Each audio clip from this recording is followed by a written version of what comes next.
बिसायख'थिया खाथिनिफ्राय खाथि सफैनाय समावनो बिपिएफ राजखान्थिनिफ्राय सानफा एफा गुगानायखौ नुनो मोनगासिनो।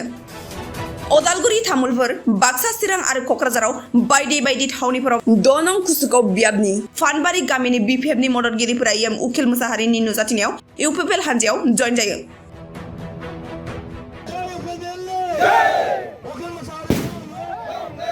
मा जाहोनाव बिपिएफ हानजानि दैदेनगिरि आरो मददगिरिफोरा सानफा एफा दोलो बास्लायगासिनो दं? थारैनो बिपिएफ हानजायाव इसिङारि थासारिया गाज्रि जामारदों नामा? एम उखिल मुसाहारि बिथाङा जयनिं हाबाफारियाव बाहागो लानानै खौरांनि सिगाङाव बुंथियोदि थांनाय 17 बोसोराव जेरैबायदि खामानि मावनांगौमोन जेबो खामानि मावनो हायैखाय प्रमद बर' बिथांनि दैदेननाय इउपिपिएल हानजानि खामानि मावनायखौ मोजां मोननानै हाबफैदों होनना बुङो। लोगोसे मुसाहारि बिथाङा बुंथिबावदि फानबारि गामिनि लामा आरो दालांनि जेंनाखौ मावफुंना होगोन होननानै।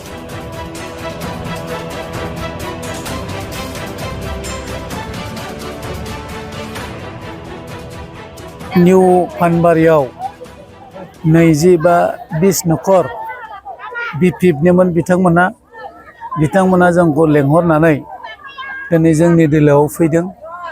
बिथांमोना बुंदों थांनाय 17 बोसोराव बिपिएफनि कार्यकलापा मोजां नङामोन आरो जोंखौ थगाय दोनबोबाय थादों।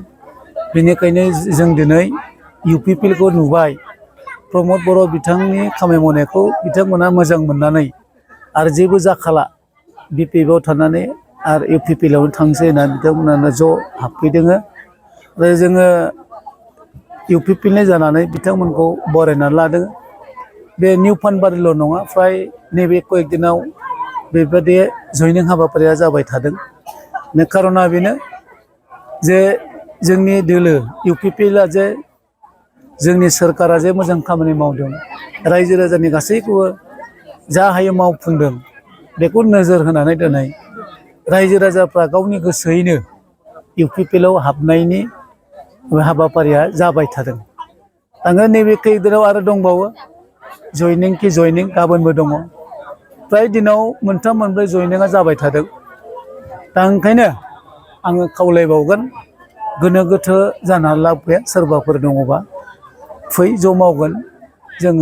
जोंना ज'सो, आलदा उल्दा नङा। जों स्पिनि मावनो फैयाखै, रायजो राजानि खामानि मावनो फैदों इउपिपिएल सरकारा। आচ্ছা, बिथांमोनहा बुंदों जयनिं जाफैनायावहाय लामा आरो दालां खालामजानो लुबैदों। लामाया बिथांमोनना आगोल जों हरदोंमोन अफिसियेलि, बे जागोन। नाथायबा बिथांमोना एसे थांनो फैनो उसुबिदा जादों, बेखौ जों थाब बानायनो हागोन। आरो बिदिफोरबादिखौ जों मावबाय थादों। लामा गाज्रि, अबेबा दालां गाज्रि, बेखौ जोङो मावबोनानै होबाय थाखादों।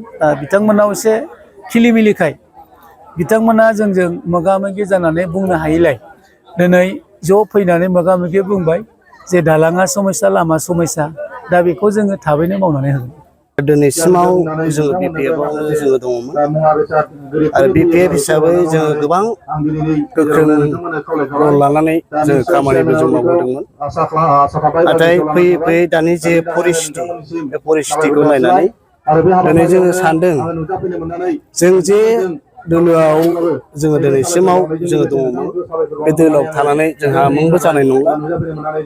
बेखौ जोङो साननानै आरो लोगोसे दानि जे बिटिआर इउपिपिएलनि जे बिटिआरनि चिफ प्रमद बर' बिथांनि दैदेननायाव डेभेलपनि जौगाथायनि जे खामानि मावनाय आरो बिथांमोननि जे इउपिपिएलनि नीति आदर्शखौ मोजां मोननानै दिनै जोङो लोब लोब जोंनि निउ पानबारि मण्डलनि निउ पानबारि गामिनि 20 नखर, बे 20 नखरा जोङो फैबाय। जानायनि खारना बेनो, जोंहा सासे मानसिया दिनै बै समाव जोंखौनो लाफानानै बिपिएफ दोलोआव थादोंमोन आरो बेवहाय एमएलए सारआ मोजां माबा जेन'बा स्किम बायदिसिनाफ्राव हरदोंमोन। इलेक्सनाव खस्थ' मोननायनि नोंसोर मावनानै जादो होननानै 2 लाख थाखाबो हरदोंमोन। बे समावबो बियो जोंनिनो साइन लानानै जोंखौनो थगायनानै 9,000नि टिका होनानै मावनानै 2 लाख थाखाखौ हारसिं जाजोबदों। बेखौ जों मिथिगौ। रिन दं इलेक्सनाव होनै थगायनानै जाजोबो बे जेरावबो इलेक्सन। जों दा बेखौ गाज्रि मोननानै इउपिपिएलआव फैनाय जाबाय। जोङो 20 नखर नोंथांमोना इउ पि पि एल आवनो थाबाय थासिगोन जों बावनो थाबाय थागोन आरो इउ पि पि एल जानानै जों खामानि मावबाय थागोन आरो